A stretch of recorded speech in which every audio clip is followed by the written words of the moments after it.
When the FPGA-based Analogue 3D was announced last year, I was incredibly excited at the possibilities. If you have been with me for a while here on YouTube, you know I'm a big fan of the Nintendo 64. That was such a unique piece of hardware, and the software was just as eccentric. The idea that I could have a plug-and-play device sitting beside my bedroom TV for some nightly No Mercy sessions was tantalizing, and I pre-ordered it right away. And then came the delays. I never really got angry about them because Analogue had always delivered a compelling product, but I have to admit even I was a tad bit irritated when the big YouTube channels started reviewing their free units before I ever received the one I paid for. Fortunately, I finally got my delivery and want to go over some of my thoughts on this device and whether or not it lived up to my expectations. For those of you looking for an in-depth review of the Analogue 3D, this ain't it. I'll save you the time and direct you to one of the many reviews from the people who got theirs for free a few weeks ago. I personally wanted something plug and play that made my games look better than the original hardware. Did it give me what I wanted? Let's find out. Opening up my new toy, I was advised to update the software before I did anything else. This was really easy and as simple as downloading it from Analogue's website, dropping it to the root of the included SD card, and allowing it to do its thing. From there, you are greeted with an end-user agreement and an explanation of how to use the controller shortcuts to open the hardware menu and switch to video mode. Speaking of, there are a bunch of settings to play around with in regards to how your games look. By default, every game needs to be configured individually. You get a slew of Scanline options, you can overclock the various parts of the Nintendo 64 to improve performance, and you can play with options like a de-blur, 32-bit color, HDR, and anti-aliasing. I encourage you to experiment with these settings because they really do make a heck of a difference on how these games look and run. The last thing I want to mention about the system options is how the hardware deals with each game. As you insert a new game, it creates a profile for that game, saves it to the settings you choose, and is ready to go when you play it again. I was a little put out that the 3D doesn't have the label art by default, but I easily found the file, dropped it to the SD card, and that was that. I'll throw a link in the description so you can do the same.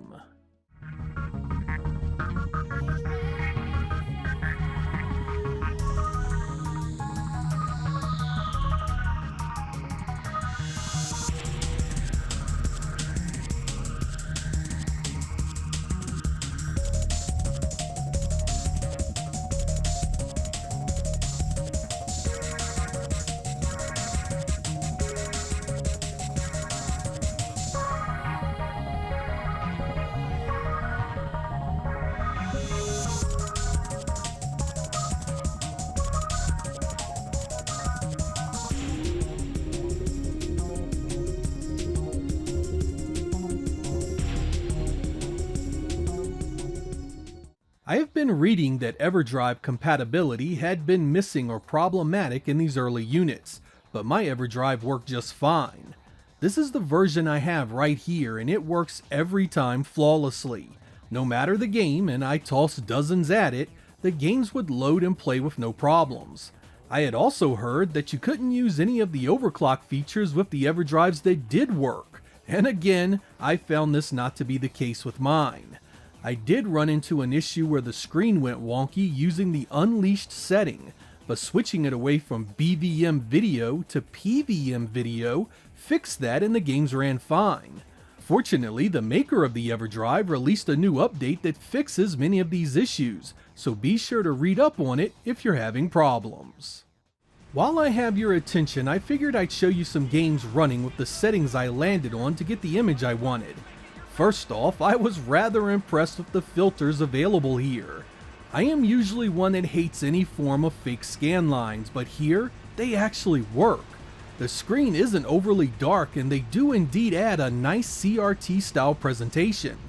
Be sure to cut on the de-blur and 32-bit color and you have yourself some very decent looking Nintendo 64 games. Everything I'm about to show you is also running in the hardware's Unleashed mode, which is the maximum overclock. I ran through many of my favorites to see how they fared and was very happy with the results. Whether it was a racing, action, or sports title, almost everything impressed me. The one area where the 3D really drops the ball is how it treats the games that run interlaced. Like many of the RAM expansion titles, these games have some serious motion issues that do not look great, and Analogue really needs to fix this in a future update.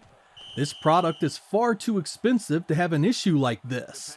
In the meantime, you may want to turn off the extra RAM mode so these games run in their lower resolutions. I'll now leave you with a few different games for your viewing pleasure.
Sticky Steel is in fifth place.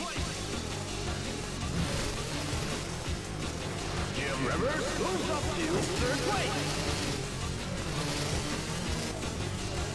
Coming into the last lap, Ricky Stern, absolutely.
New lap record!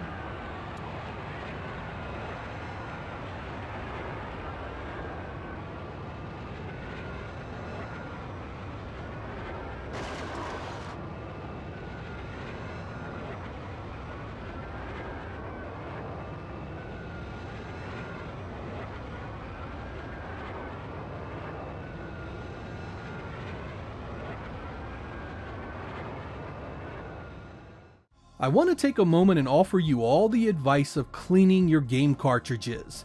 Whether you take good care of your games or not, take a few minutes to scrub those connectors. The Analogue 3D can be a bit fickle when inserting old cartridges, coming up with the dreaded unrecognized title a number of times during my testing. A quick cleaning with a Q-tip would fix this the vast majority of the time, with only 1 or 2 of my games refusing to cooperate after the Q-tip and some alcohol. I had to break out the low grit scrubber for no mercy, but I got it working and the 3D picked it right up. And here is a few seconds of gameplay.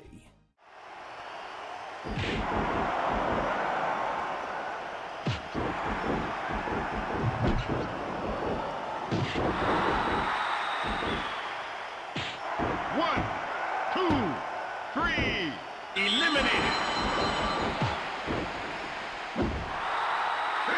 1, 2.